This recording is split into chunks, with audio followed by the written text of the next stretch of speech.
Hello दोस्त, मेरा नाम अमित है और आपका मेरे इस यूट्यूब चैनल पर और फिर एक बार बहुत बहुत स्वागत है। चलो दोस्तों, वीडियो शुरू करते हैं। लेते हैं आज का सवाल जो हमें भेजा है अशोक जी ने, और वो पूछते हैं, हाय अमित, मैं मार्केट में 2 महीने से काम कर रहा हूँ। आप वीडियो में कहते हैं कि कोई डाउट हो तो पूछ लो, इसलिए मैं आपको व्हाट्सएप पर मेरे डाउट्स पूछ रहा हूँ। सबसे पहले मुझे ये जानना है कि स्विंग ट्रेडिंग क्या होती है, बाइंग प्रेशर और सेलिंग प्रेशर क्या होता है, और हो सके तो प्लीज़ एक वीडियो बनाकर कुछ स्ट्रैटेजीज भी शेयर करना है। Ashok, thank you for that wonderful question. चलो दोस्तों, आज इस वीडियो में हम देखते हैं कि मार्केट की ये जो स्विंग ट्रेडिंग की कंसेप्ट है ना, वो आखिर है क्या, स्विंग कैसे कहते हैं, ठीक है। और उसके साथ साथ दोस्तों, मैं आपको 3 स्विंग ट्रेडिंग की ऐसी स्ट्रैटेजी शेयर करने वाला हूं जो एज अ स्विंग ट्रेडर आपके बहुत काम आएगी, ठीक है।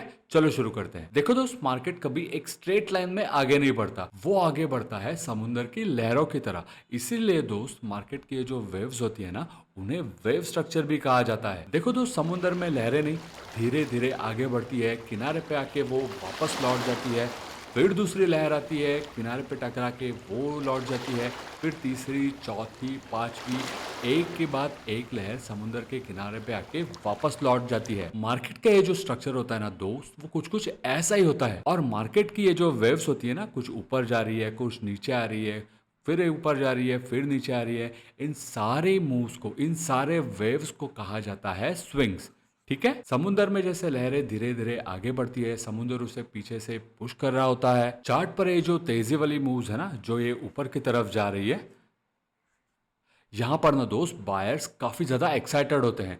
जैसे जैसे प्राइस आगे बढ़ती जाती है, उनकी बाइंग ऑर्डर्स एग्जीक्यूट होते जाती है, ठीक है। और जैसे जैसे उनकी बाइंग ऑर्डर्स एग्जीक्यूट होते जाती है, प्राइस और तेजी से ऊपर जाने लगती है। तो इन ऊपर जाने वाली मूव्स में प्राइस पर जो प्रेशर बना रहता है ना, जो बायर्स प्राइस पर प्रेशर बनाते हैं, उसे कहते हैं बाइंग प्रेशर, ठीक है। इसके अपोजिट दोस्तों, ये जो मंदी वाली मूव है ना, जहां पर सेलर्स प्राइस को नीचे की तरफ पुश कर रहे होते हैं, यहाँ पर बायर्स बाय करने के लिए ना कुछ ज्यादा इंटरेस्टेड नहीं होते। तो यहाँ पर जो प्रेशर प्राइस को नीचे ढकेल रहा होता है, प्राइस को नीचे पुश कर रहा होता है ना, उसे कहते हैं सेलिंग प्रेशर, ठीक है।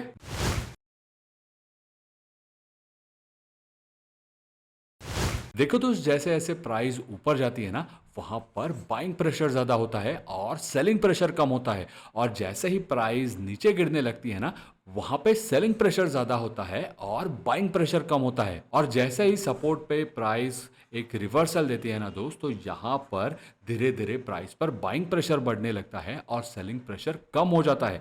और ठीक वैसे ही जब प्राइस कोई रेजिस्टेंस से रिवर्सल दे देती है ना, तो यहाँ पर पहले जहाँ पर बाइंग प्रेशर ज़्यादा हुआ करता था, सेलिंग प्रेशर कम हुआ करता था, जब प्राइस रेजिस्टेंस को हिट कर देती है ना दोस्त, तो यहाँ पर सेलिंग प्रेशर बढ़ जाता है और बाइंग प्रेशर कम हो जाता है। और इसी की वजह से दोस्त, प्राइस नीचे मुड़ जाती है। तो दोस्तों, आई एम श्योर आपकी स्विंग की कंसेप्ट अभी क्लियर हो गई होगी। चलो दोस्तों, अभी हम देखते हैं स्विंग ट्रेडिंग क्या होती है और उससे पैसा कैसे बनाया जाता है। देखो दोस्त, मार्केट ना दो तरह का होता है। एक होता है रेंजिंग मार्केट या तो रेंज मार्केट, और दूसरा है ट्रेंडिंग मार्केट। अगर प्राइस रेंज में है तो हमें चार्ट पर मूव्स कुछ इस तरह से दिखाई देती है।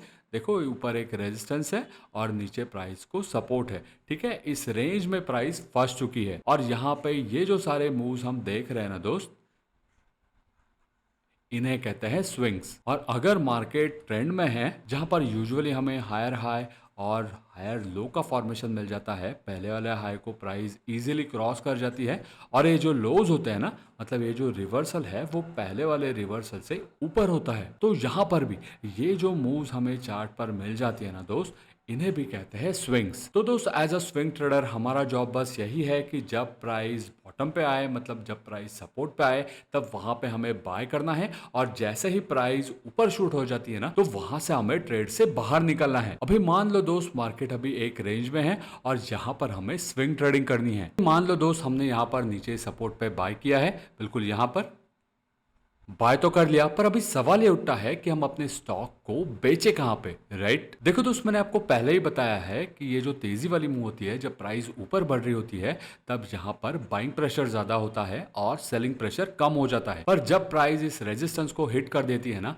वहां पर सेलिंग प्रेशर प्राइस पे बढ़ने लगता है और बाइंग प्रेशर कम हो जाता है। और एग्जैक्टली इसीलिए दोस्तों, प्राइस रेजिस्टेंस को हिट करने से पहले ही हमें अपने ट्रेड से बाहर निकलना है। ठीक है, तो दोस्तों जैसे मैंने कहा, एज अ स्विंग ट्रेडर हमारा जॉब बस यही है कि हम बॉटम पे बाय करें और जब प्राइस ऊपर जाए तो हायर प्राइस पे हमें अपने ट्रेड से बाहर निकलना है। तो दोस्तों ये हो गई स्विंग ट्रेडिंग की कंसेप्ट। हमने स्विंग्स को सीखा, हमने स्विंग ट्रेडिंग भी सीखे। अभी हम सपोर्ट पे बाय करने की 3 स्ट्रैटेजीज देखेंगे। ठीक है, सबसे पहले तो हम देखते हैं कि रेंज मार्केट में हम स्विंग ट्रेडिंग किस तरह से कर सकते हैं। चलो एक एग्जांपल लेते हैं।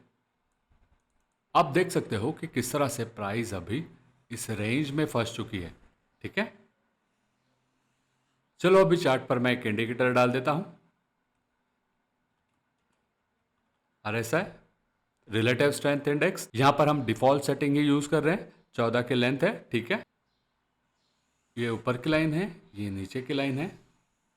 अभी ये जो आरएसआई है उसकी ये जो ऊपर वाली लाइन है वो है 70 की और ये जो नीचे वाली लाइन है वो है 30 की। ठीक है, ऊपर की लाइन है जिसे कहते हैं ओवरबॉट रीजन और ये जो 30 की लाइन है उसे कहते हैं ओवरसोल्ड रीजन। तो जब भी प्राइस यहाँ से नीचे आएगी सपोर्ट की तरफ, हमें देखना है कि आरएसआई भी उसके 30 के लेवल को टच करे और जब भी आरएसआई उसके 30 के लेवल को टच करेगा ना, हमें ऊपर एक कैंडल ऐसी देखनी है। भी मान लो यहाँ पे अभी 4 कैंडल्स है जो नीचे गिर रही है। मान लो अभी ये आरएसआई है, ये उसकी 30 की लाइन है। ठीक है, तो जब भी आरएसआई उसके 30 की लाइन को टच करेगा तो ऊपर के साइड हमें एक कैंडल ऐसे देखनी है जिसने अपने पुराना वाला जो हाई है ना उसे क्रॉस कर लिया हो। ये दोस्तों एक इंडिकेशन है कि यहाँ पर अभी सेलिंग प्रेशर कम हो रहा है और यहाँ पर बाइंग प्रेशर बढ़ रहा है। ऑफ कोर्स बाइंग प्रेशर बढ़ रहा है, इसका साइन ये है कि प्राइस अभी हाई को क्रॉस कर रही है। यहाँ पे बायर्स बाय करने में इंटरेस्टेड हो रहे हैं और एग्जैक्टली यही अपॉर्चुनिटी दोस्त हमें कैच करनी है। हमें बिल्कुल यहाँ पर बाय करना है। अभी मान लो यहाँ पर कोई कैंडल है जहाँ पर हमने बाय कर लिया है। ठीक है, अभी सवाल ये उठा है कि हम हमारा स्टॉप लॉस कहाँ रखें। आप देख सकते हो दोस्त कि ये रेंज मार्केट है और इसीलिए दोस्तों हमें अपना स्टॉप लॉस इस रेंज के थोड़ा नीचे रखना है और फिर जैसे ही प्राइस आगे बढ़ने लगती है, रेजिस्टेंस को हिट करने से पहले ही हमें अपना ट्रेड क्लोज कर देना है। आप देख सकते हो कि आरएसआई के मदद से हमें यहाँ पर कुछ अपॉर्चुनिटी मिल रही है। एक तो ये है, एक ये है। यहाँ पर भी प्राइस ने 30 लेवल को क्रॉस टच किया है, यहाँ पर भी प्राइस ने 30 को टच किया है। यहाँ किया नहीं है, यहाँ नहीं किया है, यहाँ नहीं किया है, पर यहाँ किया है। पर दोस्तों आप देख सकते हो कि काफ़ी सारी अपॉर्चुनिटीज़ तो आरएसआई हमें दे रहा है, पर ये भी हम देख रहे हैं कि काफ़ी सारी अपॉर्चुनिटीज़ हम यहाँ पर मिस भी कर रहे हैं। तो दोस्तों अगर हमें ये सारी अपॉर्चुनिटीज़ कैच करनी है तो नेचुरली हमें ये तरीका काम नहीं आने वाला और इसलिए हमें अभी दूसरा तरीका अपनाना पड़ेगा। ठीक है, अभी मैं जरा चार्ट क्लियर कर देता हूँ। चार्ट से आरएसआई को भी हटा देता हूँ। अभी मैं जरा चार्ट पर सपोर्ट एंड रेजिस्टेंस दोबारा से ड्रॉ कर देता हूँ। आप देख सकते हो यहाँ पे रेजिस्टेंस है और यहाँ पे प्राइस को सपोर्ट मिल रहा है।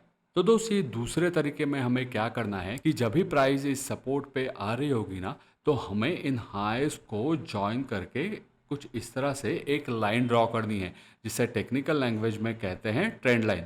ऑफ कोर्स अभी ये पॉसिबल नहीं है कि ये सारे हाइस को हम ज्वाइन कर लें, पर जितने ज़्यादा हाई अपने ट्रेंड लाइन पर हम कवर कर दे उतना ही दोस्त अच्छा है।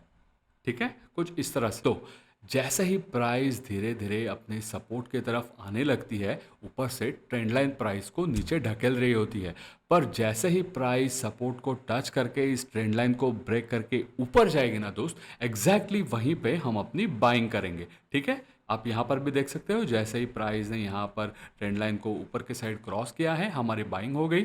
यहाँ पर भी हम देख रहे हैं कि यहाँ पर हमारी बाइंग होगी।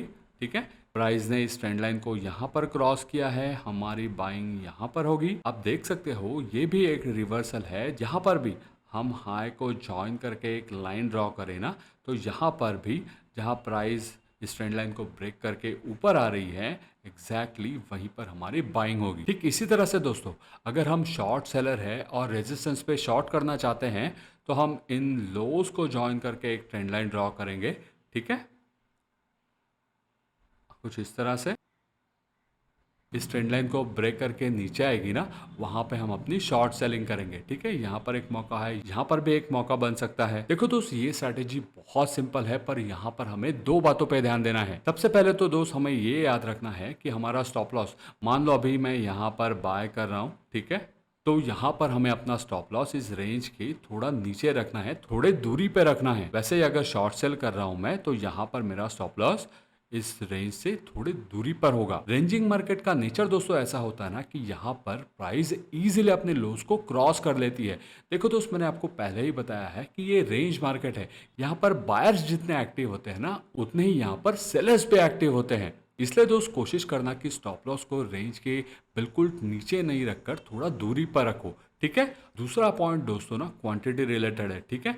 रेंजिंग मार्केट में जब भी हम ट्रेड करें ना, तो ध्यान रखना कि यहाँ पे हम अपने क्वांटिटी से, मतलब यूजुअली हम जितनी क्वांटिटी से ट्रेड करते हैं, रेंजिंग मार्केट में हमें उतनी ही क्वांटिटी से ट्रेड नहीं करना है, बल्कि हमें यूजुअल क्वांटिटी के 20 से 30% तक की क्वांटिटी बाय करनी है। मतलब मान लो अगर मैं 100 शेयर्स को बाय करता हूँ कोई अपना ट्रेड लेने के लिए, तो जब भी मैं रेंज मार्केट को ट्रेड करने जाता हूँ, तो यहाँ पर मैं 100 क्वांटिटी को यूज़ नहीं करूँगा, मैं यूज़ करूँगा 20 से 30 क्वांटिटी तक ही। दोस्त, हम ये इसलिए करते हैं ताकि ट्रेड की रिस्क हम कम कर जाए। देखो, हमारा स्टॉप लॉस भी एक तो बहुत दूरी पे है, तो कम क्वांटिटी के साथ ज़्यादा टाइम तक हम अपने ट्रेड को होल्ड कर सकते हैं। Simple, right? चलो, अभी हमें दो स्ट्रैटेजीज और देखनी है, पर दोस्तों आगे बढ़ने से पहले ज़रा मैं अपने ट्रेड की एनालिसिस आपके साथ शेयर करना चाहता हूँ। ये ऐसे ट्रेड्स है जो आपके लिए मैंने लाइव रिकॉर्ड किए हैं, ठीक है? बने रहिए। हेलो ट्रेडर्स, बाइंग की एक अपॉर्चुनिटी मिल रही है। स्टॉक का नाम है एल और आप ये इसका 60 मिनट का चार्ट देख रहे हो। यहाँ पर मैंने बिल्कुल यहाँ पर 1660 पर बाय कर लिया है। मेरा स्टॉप लॉस है यहाँ पर इस लो के थोड़ा नीचे। यहाँ पर मैं टारगेट प्लान कर रहा हूँ कुछ 1750 के आसपास। ज़रा मैं चार्ट को क्लियर कर देता हूँ। देखो यहाँ पर सेटअप क्या बन रहा है। देखो किस तरह प्राइस यहाँ पे नीचे गिर रही है, ठीक है। मैं यहाँ पर ये दो लाइंस ड्रॉ कर देता हूँ। आप देख सकते हो ये जो पैटर्न प्राइस पे अभी बन रहा है, उसे कहते हैं डिसेंडिंग वेज पैटर्न। आप देख सकते हो यहाँ पर प्राइस ने पैटर्न में एंट्री ली है। थोड़ा ऊपर नीचे करने के बाद प्राइस ने अभी यहाँ पर ब्रेकआउट दिया है। इस ब्रेकआउट पर मैंने एंट्री ले ली है। आप देख सकते हो कि स्टॉक अभी एक स्ट्रॉन्ग अप ट्रेंड में है। प्राइस उसके 100 वाले मूविंग एवरेज के ऊपर काफ़ी टाइम से ट्रेड कर रही है। ये जो रेड लाइन है वो है प्राइस की 100 वाली सिंपल मूविंग एवरेज, ठीक है। आप देख सकते हो यहाँ पर स्टोकास्टिक्स भी उसके 20 के लेवल पर है। यहाँ पर मैं एक ट्रेंड लाइन अगर ड्रॉ करूँ, तो आप देख सकते हो कि प्राइस को इस ट्रेंड लाइन का भी सपोर्ट मिल रहा है। फिर उसी तरह से ये जो ब्लू कलर की लाइन है ना दोस्त, वो है प्राइस की 50 वाली सिंपल मूविंग एवरेज की लाइन, ठीक है। आप देख सकते हो कि वो भी प्राइस के लिए सपोर्ट का काम कर रही है। देखो दोस्त, अगर आप मेरे 100 रुपये वाले सर्विस के मेंबर हो तो इसका अपडेट अभी आपको मिल गया होगा। पर अगर आप यहाँ पर नए हो और 100 रुपये वाली सर्विस ज्वाइन करना चाहते हो, तो व्हाट्सअप नंबर तो आपके सामने ही है। आप मुझे व्हाट्सअप से कांटेक्ट कर सकते हो, या तो आप मुझे ईमेल से कांटेक्ट कर सकते हो। एनीवेज दोस्त, देखते क्या होता है। जैसे ही प्राइस में मोमेंटम आएगा मैं आपको अपडेट करते रहूंगा, बने रहिए। चलो दोस्तों, हम अपने टॉपिक को अभी आगे कंटिन्यू करते हैं। अभी तक हमने देखा कि रेंज मार्केट को दो स्ट्रैटेजीज के साथ हम किस तरह से ट्रेड कर सकते हैं। चलो अभी हम देखते हैं कि ट्रेंडिंग मार्केट में हम स्विंग ट्रेडिंग किस तरह से कर सकते हैं। देखो दोस्त, मान लो अभी ये एक ट्रेंडिंग स्टॉक है, ठीक है। यहाँ पर ये सारे स्विंग्स है, आपको पता है अभी। तो दोस्त, ट्रेंडिंग मार्केट में जो जो मूव्स ट्रेंड के डायरेक्शन में होते हैं ना, आप देख सकते हो ट्रेंड की डायरेक्शन अप है, और यहाँ पे ये सारे मूव्स ना ऊपर की तरफ है। तो इन सारे मूव्स को जो ट्रेंड की डायरेक्शन में है उन्हें कहते हैं स्ट्रॉन्ग मूव्स, ठीक है। ये सारी मूव स्ट्रॉन्ग मूव्स है। और ट्रेंड के अपोजिट डायरेक्शन में, मतलब आप देख सकते हो ये जो प्राइस के मूव्स है ना, वो अभी नीचे की तरफ गिर रही है, ठीक है। तो ये मूव्स को कहा जाता है वीक मूव्स। तो सबसे पहले हम देखते हैं कि ट्रेंडिंग मार्केट में इन स्ट्रॉन्ग मूव्स को हम किस तरह से ट्रेड कर सकते हैं, और फिर आगे हम देखते हैं कि ट्रेंडिंग मार्केट में ही इन वीक मूव्स को भी हम किस तरह से ट्रेड कर सकते हैं, ठीक है। पर दोस्त, ऑफ कोर्स हमें यहाँ पर ट्रेंडिंग स्टॉक्स चाहिए, और ट्रेंड को आइडेंटिफाई करने के लिए मार्केट में बहुत सारे टेक्निक्स अवेलेबल है। आप कोई भी यूज़ कर सकते हो, पर पर्सनली मैं यूज़ करता हूँ मेरी 5 इंडिकेटर वाली सिंपल सी सिस्टम का, ठीक है। अगर आप चैनल पर रेगुलर हो तो आप ये जानते होंगे कि 5 इंडिकेटर की मदद से ट्रेंड को किस तरह से आइडेंटिफाई कर सकते हैं। अगर आप यहाँ पर नए हो तो इस वीडियो के नीचे डिस्क्रिप्शन बॉक्स में मैं आपको एक वीडियो के लिंक शेयर करूंगा, जहाँ पर मैंने ये सिस्टम बहुत अच्छे से शेयर की है। चलो एक एग्जांपल लेते हैं। देखो दोस्त, यहाँ पर आप क्लियरली देख सकते हो कि चार्ट अभी एक स्ट्रॉन्ग अप ट्रेंड में है।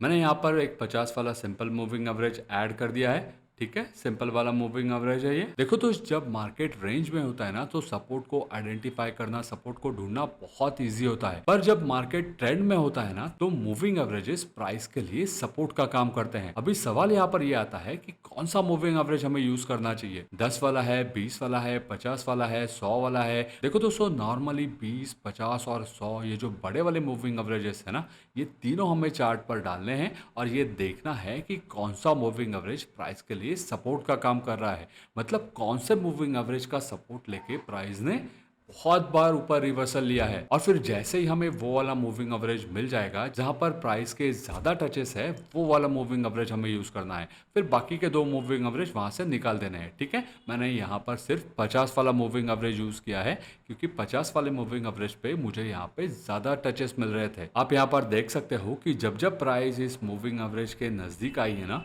प्राइस को ऊपर के साइड बाउंस मिल रहा है।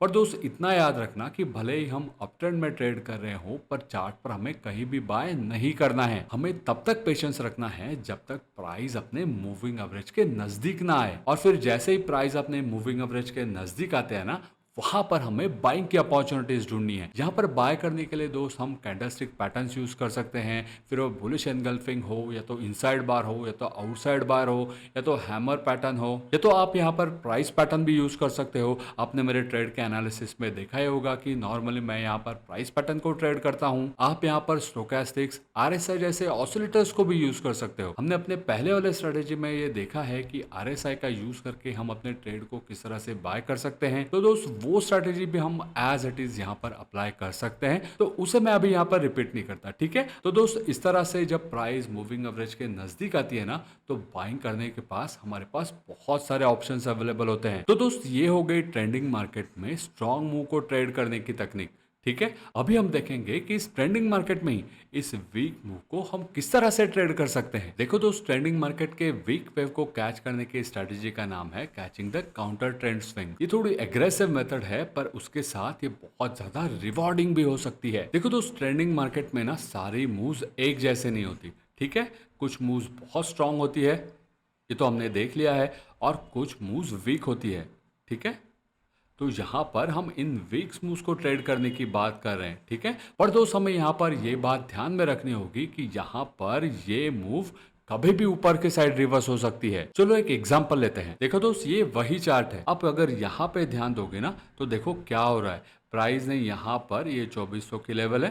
ठीक है, प्राइस ने 2400 के लेवल को हिट किया है, प्राइस नीचे रिवर्स हो गई है। आप देख सकते हो ये 2400 की लेवल है, प्राइस ने यहाँ पर उसे हिट किया है, प्राइस नीचे आई है, और दोबारा से प्राइस ऊपर के साइड शूट हुई है। देखो यहाँ पे प्राइस ने इस लेवल को ऊपर के साइड क्रॉस कर लिया है, पर आप देख सकते हो कि प्राइस इस लेवल के ऊपर ज़्यादा देर होल्ड नहीं कर पा रही है। जैसे ही प्राइस ने इस लेवल को क्रॉस किया है, तुरंत ही प्राइस ने नीचे के साइड रिवर्सल दे दिया है। दोस्तों, मार्केट के ये वाले फॉर्मेशन को, ये वाले स्ट्रक्चर को कहा जाता है फॉल्स ब्रेकआउट। देखो दोस्त, यहाँ पर हो क्या रहा है ना कि मैंने जैसे आपको पहले ही बताया था कि यहाँ पर बायर्स बाय करने के लिए बहुत ही ज़्यादा एक्साइटेड होते हैं। प्राइस जैसे ही अपना पुराना वाला हाई क्रॉस कर लेती है ना, यहाँ पे जो भी ब्रेकआउट ट्रेडर्स होते हैं ना, वो यहाँ पे बाय करना चालू कर देते हैं। ठीक है, पर जैसे ही प्राइस थोड़ा ऊपर जाती है, प्राइस तुरंत ही नीचे के साइड रिवर्सल दे देती है। तो यहाँ पर ये जो ब्रेकआउट ट्रेडर्स है, यहाँ पर ये जो बायर्स ने बाय किया है ना दोस्त, वो यहाँ पे बुरी तरह से फंस जाते हैं, वो यहाँ पे ट्रैप हो जाते हैं। मैं जरा ये वाला एरिया क्लियर कर देता हूँ। आप यहाँ पर देख सकते हो दोस्त कि किस तरह से प्राइस ने एक तो यहाँ पर हिट किया है, प्राइस ऊपर शूट हो गई, प्राइस वहाँ पर होल्ड नहीं कर पा रही है, और प्राइस यहाँ पर नीचे के साइड शूट हो रही है। तो दोस्त, यहाँ पर ये जो बाय करने वाले ट्रेडर्स होते हैं, जो ऑलरेडी यहाँ पर ट्रैप हो चुके हैं ना दोस्त, जैसे ही प्राइस नीचे के साइड रिवर्स दे देती है ना, उनके स्टॉप लॉस यहाँ पे हिट होने लगते हैं। और स्टॉप लॉस हिट होने का मतलब क्या होता है, उनकी सेल ऑर्डर्स यहाँ पे एग्जीक्यूट हो जाती है। तो नेचुरली जहाँ पर प्राइस गिर रही हो, सेल ऑर्डर्स एग्जीक्यूट हो रही हो। तो अभी दोस्तों आप समझ रहे होंगे कि अगर मैं कहूँ कि यहाँ प्राइस पर सेलिंग प्रेशर हावी हो रहा है, तो इस तरह से दोस्त जैसे ही हम ये फॉल्स ब्रेकआउट का सिनारियो देखे और वहां पे हम शॉर्ट करें ना दोस्त, तो ये जो ट्रैप हुए ट्रेडर्स है ना, वो प्राइस को नीचे पुश करने में और मदद करते हैं, और हम शॉर्ट करके यहाँ से पैसा बनाते हैं। दोस्त, ये जो मार्केट की फॉल्स ब्रेकआउट की कंसेप्ट है ना, वो बहुत ही इंटरेस्टिंग है। अगर दोस्त आपको इसके बारे में जानने में इंटरेस्ट है तो आप मुझे नीचे कमेंट बॉक्स में ज़रूर बताना। ये टॉपिक पर भी हम एक वीडियो बनाएंगे, ठीक है। देखो दोस्त, ट्रेंडिंग मार्केट में कई बार जो वीक मूव्स होती है ना, वहां पर फॉल्स ब्रेकआउट बनते हुए हम कई बार देख सकते हैं। पर दोस्तों इतना याद रखना कि हम ट्रेंडिंग मार्केट में हैं और प्राइस कभी भी ऊपर के साइड रिवर्स हो जाती है, इसलिए हमें बहुत ज़्यादा होल्ड नहीं करना है। बस एंट्री ली और थोड़ा प्रॉफिट लिया और हम ट्रेड से बाहर आए। दोबारा से एंट्री ली, प्राइस थोड़ी नीचे गिरी, हमने प्रॉफिट बुक कर लिया, हम ट्रेड से बाहर। हमें यहाँ पर कभी भी बहुत ज्यादा होल्ड नहीं करना है, बस ये बात याद रखना। चलो दोस्त, अभी हम अपने तीनों स्ट्रैटेजी की एक समरी देख लेते हैं। सबसे पहले तो दोस्त, रेंजिंग मार्केट को ट्रेड करने के लिए हमने दो स्ट्रैटेजीज देखी, ठीक है। एक है आरएसआई की हेल्प से और दूसरा है ट्रेंड लाइन ब्रेक की मदद से। फिर हमने ट्रेंडिंग मार्केट के स्ट्रॉन्ग मूव को ट्रेड करने का तरीका देखा और उसके बाद हमने ट्रेंडिंग मार्केट के ही वीक मूव्स को ट्रेड करने का भी तरीका देख लिया। आई एम श्योर दोस्तों आपको ये स्ट्रैटेजीज बहुत अच्छे से समझ में आ गए होंगी। पर फिर भी अगर दोस्तों आपको कोई डाउट है तो आप मुझे व्हाट्सएप पे या तो ईमेल के जरिए कांटेक्ट कर सकते हो, ठीक है। चलो अभी हम चलते हैं अपने ट्रेड के एनालिसिस की तरफ। Traders, I am very happy. As expected price ने एक जबरदस्त मूव दी है, आप देख सकते हो। यहाँ पर मेरा टारगेट जो था 1750 के आसपास, प्राइस ने अभी उसे हिट कर दिया है। मैं ट्रेड से बाहर हूँ। देखो दोस्त, बिल्कुल यहाँ पर मैंने बाय किया था 1660 पर। आप देख सकते हो प्राइस ने कितने ब्यूटीफुली ये जो पैटर्न बनाया था, डिसेंडिंग वेज पैटर्न, आप देख सकते हो प्राइस ने कितने ब्यूटीफुली पैटर्न से ब्रेकआउट दिया है, ठीक है। देखो दोस्त, ये कमाल है ट्रेंड का। देखो दोस्त, हम यहाँ पर कोई भी ट्रेड बस यूं ही नहीं ले रहे। हमने क्वालिटी स्टॉक्स चुना, हमने ट्रेंड को सही टाइम पर आइडेंटिफाई किया और जैसे ही प्राइस ने इस प्राइस पैटर्न से ब्रेकआउट दिया, हमने बिल्कुल वहां पर एंट्री ले ली। एंड सी प्राइस कैसे शूट हुई है, अमेजिंग, राइट। देखो दोस्त, इसके लिए आपको रोज थोड़ा टाइम निकाल कर अपने स्टॉक्स को स्टडी करने होंगे। पर अगर आप रोज रोज ये नहीं कर पा रहे हो तो आपके लिए मेरे 100 रुपये वाली एक छोटी सी सर्विस है। इस सर्विस में दोस्त आपको उन स्टॉक्स के अपडेट्स मिल जाते हैं जो अभी ब्रेकआउट पर है, ठीक है। जो मैं चार्ट में देखता हूँ वो आपके साथ शेयर करता हूँ। अगर आपने अभी तक ज्वाइन नहीं किया है तो आप मुझे व्हाट्सएप या तो ईमेल से कांटेक्ट कर सकते हो। बस 100 रुपये की बात है। आपके 100 रुपये से मैं कुछ अमीर नहीं बन रहा, लेकिन अगर आप ये सर्विस ले रहे हो तो बिलीव मी, आप ब्रेकआउट मिस नहीं करोगे, ठीक है। तो फिर मिलते हैं कल मार्केट टाइम में ही। तब तक के लिए take care, good bye and happy trading.